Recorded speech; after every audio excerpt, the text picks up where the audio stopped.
প্রচণ্ড ঝড়ে গাছ ভেঙে পড়ে যাওয়ায় হাজার হাজার গাড়ি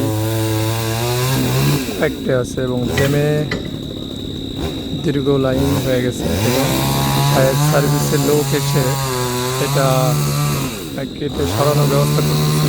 ধন্যবাদ জানাই ফায়ার সার্ভিসের সকল কর্মকর্তাদের। এটা খুবই ব্যস্ততম সড়ক, কুষ্টিয়া পাবনা হাইওয়ে রোড।